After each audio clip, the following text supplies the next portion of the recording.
Alright guys, this is JayandLugproductions, and tonight we have something special for you guys. It's not really, it's going to be Cardfight Vanguard. It's going to be a discussion. Now everyone all the time is saying some clans are OP.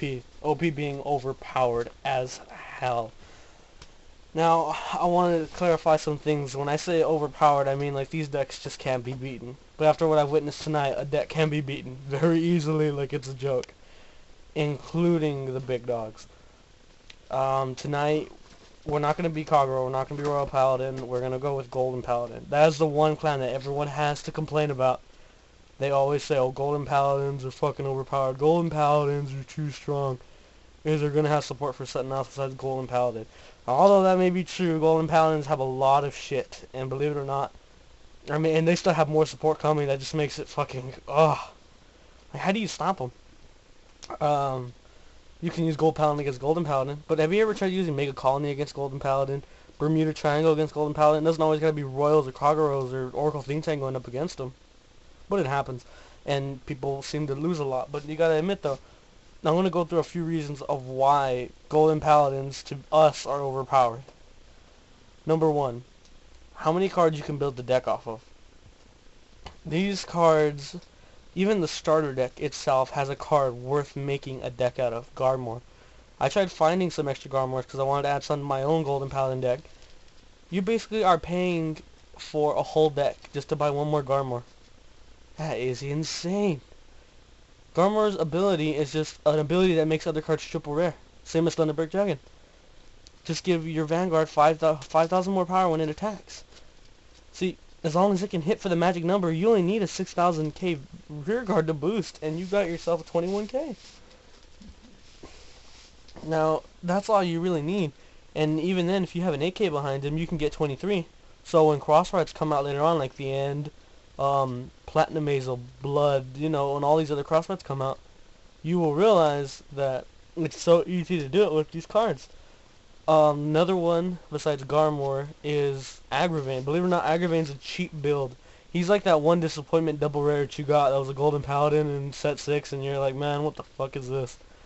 He's strong, but it takes so long. I mean, Mega Blast, you gotta be precise with them, and you gotta know what you're doing. And Golden Paladin don't have much besides Kungol and a couple others that really give you soul. And that you're gonna be soul charging, soul charging, soul charging. And you want that ability to go off fast because double critical and some extra power and 1,000 power for each Golden Paladin. That's one of Azel's abilities. In a fucking Mega Blast card. Mega Blasts are insane to pull off. No wonder he's a double rare because it's a pain in the ass. Mega Blasts are just, ugh. You gotta have a great card that can Soul Blast or Soul Charge in order to get there. Next up we have the three main big ones. And if I'm forgetting one, then guys go ahead and tell me later. It would be Azel, which I think is the most underrated Golden Paladin because it was so big during the first, when set 6 first came out and the Golden Paladins came out, people wanted Azel. Azel's price was $20-some per Azel. That didn't happen though. Azel's price is right now going down to $13 to $15 even. I find that an insult, but I find it good for me because I've never gotten an Azel, no matter how many packs I've bought. We have bought at least 2 boxes right now of set 6. And never once have we gotten one Azel. Or Vermilion from a pack. We've traded for Vermilion, but we never gotten Vermilion in a pack. But Azel is so hard to obtain that it just seems like, man, are you really serious? This card's only $13 now? What is with that stuff, guys? I mean, really. Also, he has such a great ability. I mean, what do you need more? He can superior call, gain power, and then gain even more power. You can set up a whole new attack row due to that ability. You can do so much with it. So why in the world would it be so cheap? And even the newest episode of Vanguard from Japan, he pulled off Blaster Blade Spirit, and whether or not it didn't even have to be the attacking Vanguard. When it comes out, one counter blast, send the card down. It's just that good. Azel is definitely a strong card, and people, it's not a shitty card.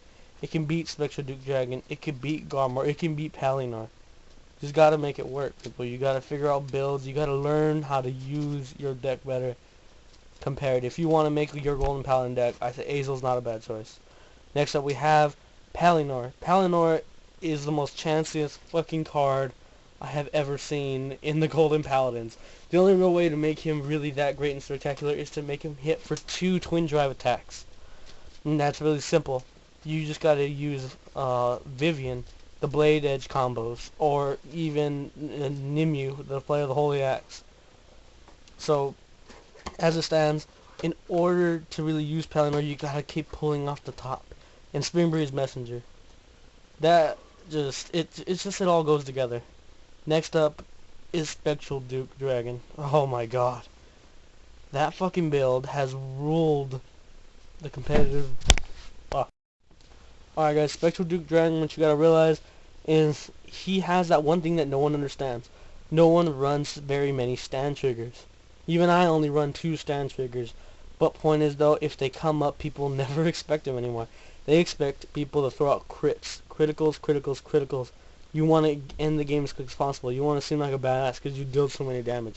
It's not what the game is always about. Criticals are very helpful, but that's when your opponent doesn't block. How often is your opponent not going to block at the end for a twin drive attack when he's at like 4 or 5 damage? They know, they understand the fact you're going to get a couple triggers. Sometimes you even get 2 straight triggers and just ruin someone else's fucking day. Point is, Spectral Duke Dragon's ability makes it so every time you hit a trigger, it's like a blessing. Because when he hits for the second time, he can try to pull another trigger and attack you with something even worse.